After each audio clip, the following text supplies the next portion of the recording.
latest podcast, The Heidelcast.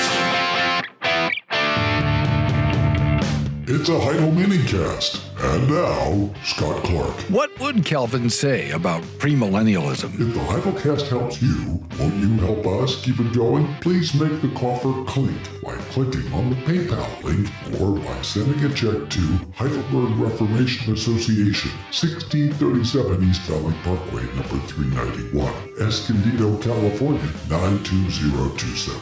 Have you heard the Super Friends podcasts, the Super Friends episodes? It's right here on this channel, and it airs every Saturday on podcast apps and platforms everywhere. If you haven't heard the Super Friends, you're missing out. It's actually a lot of fun. People are listening to it, but mainly we just have a lot of fun, and we have some really interesting conversations. If you want to know more about the Super Friends episodes, go to heidelblog.net/superfriends.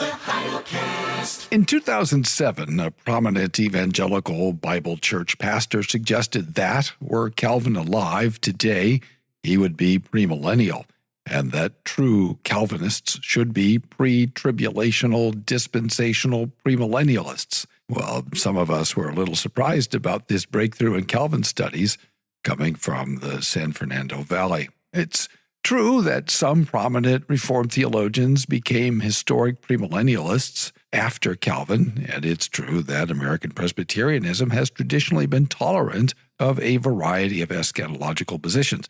But it's also true that most Reformed people, whether British, American, or European, have not been premillennial. In fact, in the 16th century, all the Reformers were what we today would call, and have called for about 100 years, amillennial.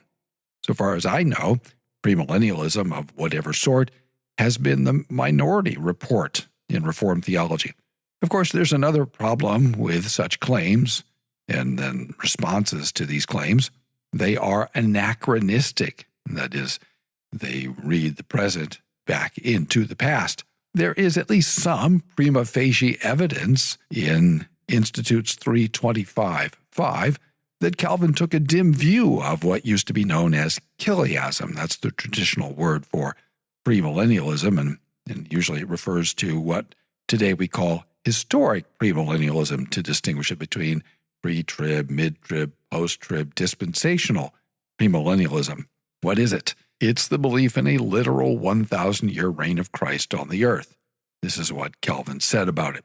This fiction is too puerile to need or deserve refutation, nor do they receive any countenance from the apocalypse. He means the book of the Revelation, from which it is known that they extracted a gloss, meaning an interpretation, for their error. And then he's talking here about Revelation 20, verse 4. Since the 1,000 years there mentioned refer not to the eternal blessedness of the church, but only to the various troubles which await the church militant in this world.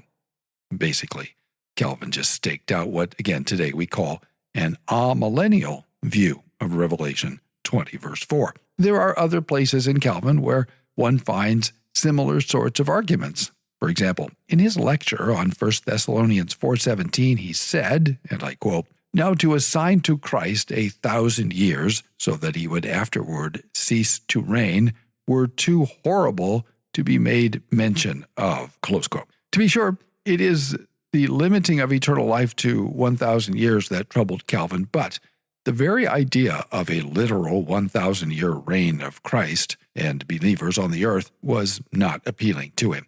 That much is evident from his comments on Acts chapter 1, verses 6 through 8, in which he said, and I quote, "Whereupon it follows that he," meaning Christ, "does reign spiritually and not after any worldly manner. And that which the apostles had conceived of the carnal kingdom proceeded from the common error of their nation.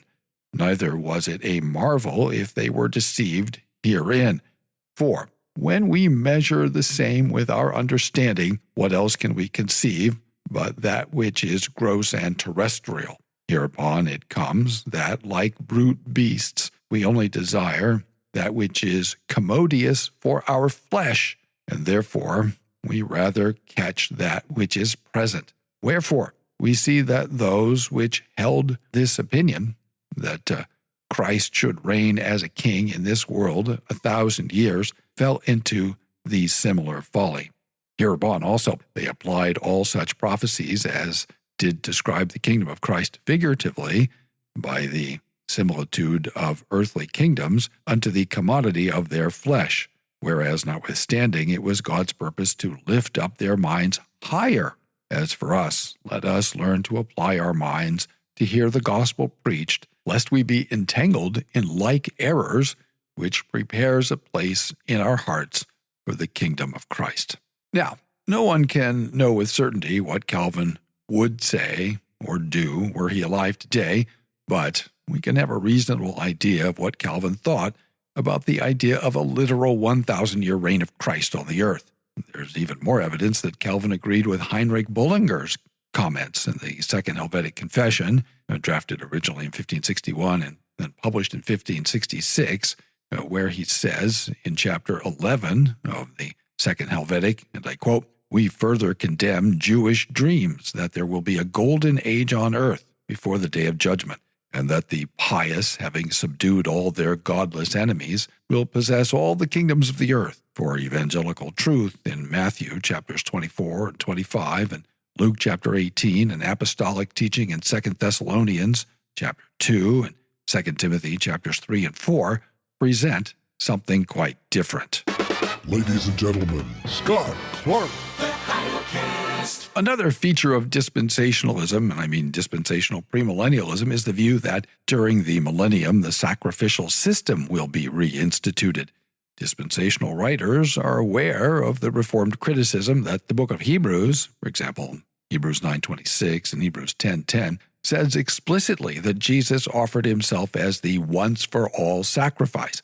They reply that their doctrine does not contradict Hebrews because the reinstituted sacrifices are said to be memorial in nature, though there has been debate among dispensational pre-trib premillennialists over whether the sacrifices are merely memorial. What at least some dispensationalists seem not to know is that the Roman communion also holds to the reinstitution of memorial sacrifices. See the Catechism of the Catholic Church, paragraph number 1357. They also think of their ministry as a sort of reinstitution of the Mosaic sacrificial system of worship. Certainly, there can be no question what Calvin thought about the idea of the reinstitution of the Mosaic priesthood by the Roman Church. He wrote against this notion at length. In so many places, it's hard to know where to start. But perhaps we could start with his reply to Sadoleto. That'd be probably a good place to go. Of course, dispensationalists think of themselves and their theology as being utterly distinct from Rome's. But are they? One may be sociologically distinct from the Roman communion, but hold views that are substantially Roman. I'm sure that this claim in this context will strike my dispensational friends as ironic, since they think of us Reformed people as little more than Protestants entangled with all sorts of Roman holdovers, chief among which, in their opinion, is infant baptism. Yes, all Protestants have some practices in common with Rome. The 16th century Anabaptists made this same criticism of the Reformed churches. Guy de Bray, who was the primary author of the Belgic Confession, responded to this criticism by asking, "Romanists pray. Are we supposed to stop praying?" The question is not whether there are common practices, but whether we explain our practices in the same way. It seems to me, therefore, that there's a difference between common practices and a common theology, especially on a topic which was at the center of the Protestant Reformation. It was partly the Roman doctrine of the Eucharist, of the Lord's Supper, as a memorial sacrifice, which caused the Reformed churches to condemn it as a damnable idolatry in Heidelberg Catechism, question and answer 80.